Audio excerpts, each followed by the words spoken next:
यहाँ आपके दोस्तों ने चिड़िया आ गई है एक नई कहानी लेकर।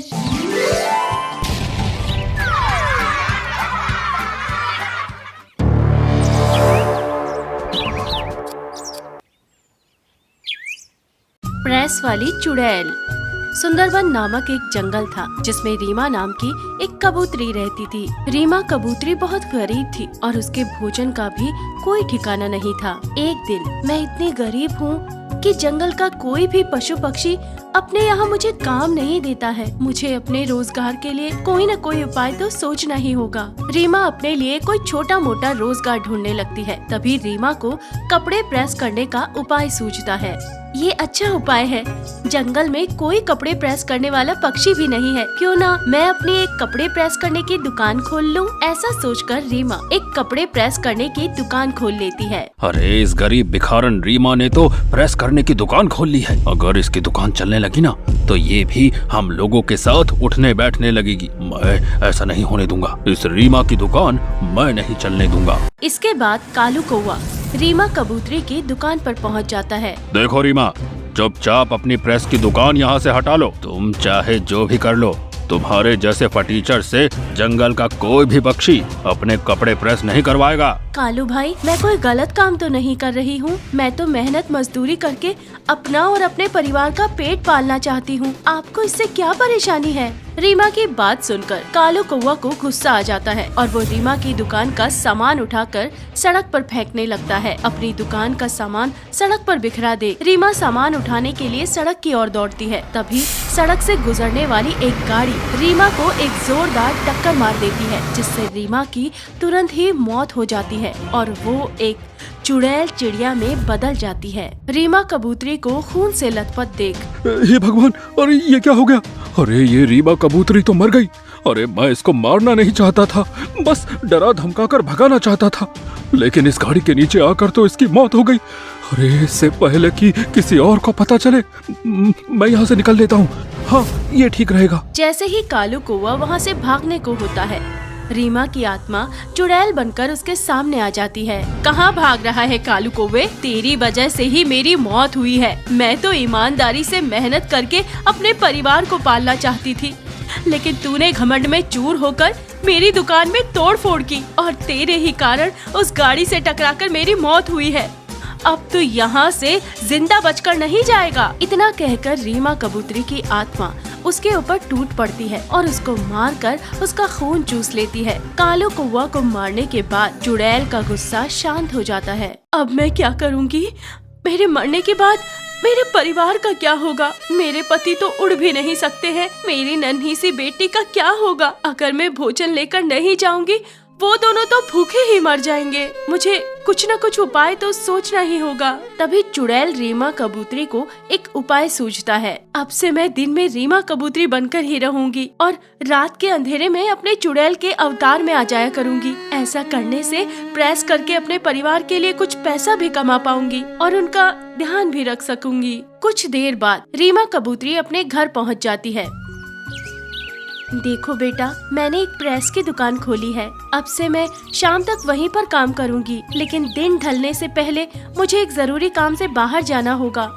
उसके बाद तुम्हें ही वो दुकान संभालनी होगी। लेकिन माँ, अभी तक तो रात में आप हमारे ही साथ रहती थी, अब आपको रात में कहाँ जाना होगा? जितना मैंने कहा है उतना ही करो, ज्यादा सवाल जवाब मत करो। अब कल से तुम मेरे साथ दुकान पर चलोगी। ठीक है माँ, जैसा आप कहो। इसके बाद अगले दिन चुड़ैल चिड़िया रीमा कबूतरी के रूप में अपनी बेटी के साथ कपड़े प्रेस करने की दुकान पर पहुंच जाती है। तुम दुकान पर ही ठहरना, मैं जंगल में सभी पक्षियों को अपने कपड़े हमारे यहाँ प्रेस कराने के लिए कह कर आती हूँ। ठीक है माँ, मैं दुकान पर ही हूँ। आप जंगल के पक्षियों को अपनी दुकान के बारे में बता कर आइए। रीमा कबूतरी जंगल के सभी पक्षियों के यहाँ बारी बारी से जाकर उनके कपड़े अपनी दुकान में प्रेस करवाने के लिए विनती करती है। धीरे धीरे जंगल के पक्षी उसकी दुकान पर अपने कपड़े प्रेस कराने के लिए आने लगते हैं और रीमा कबूतरी की प्रेस की दुकान चल पड़ती है। जीते जी तो मैं अपने परिवार के लिए ज्यादा कुछ नहीं कर पाई, लेकिन मरने के बाद ही सही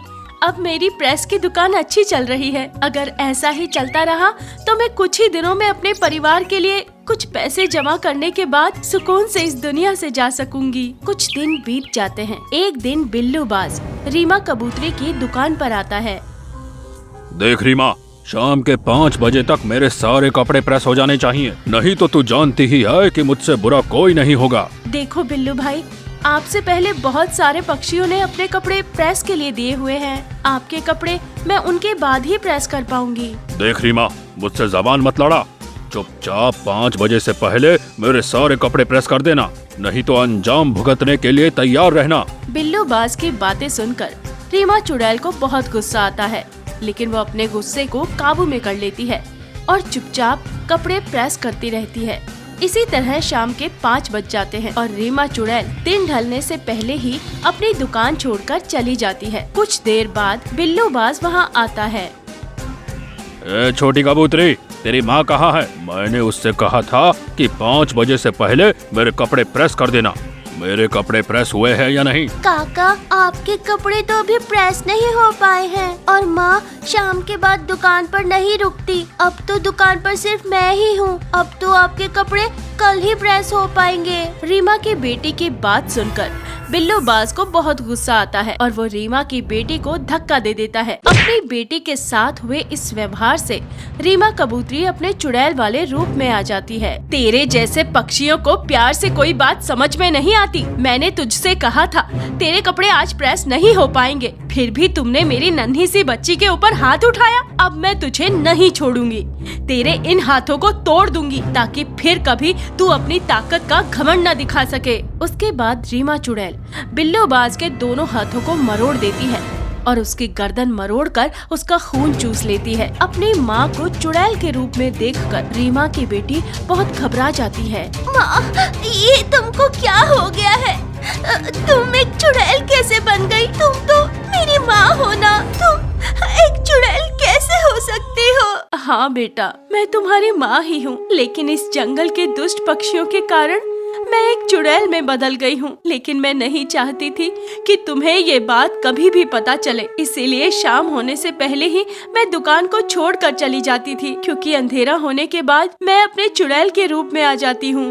लेकिन माँ, आप चुड़ैल कैसे बन गई? क्या आप फिर से मेरी माँ बनके हमारे साथ नहीं रह सकती?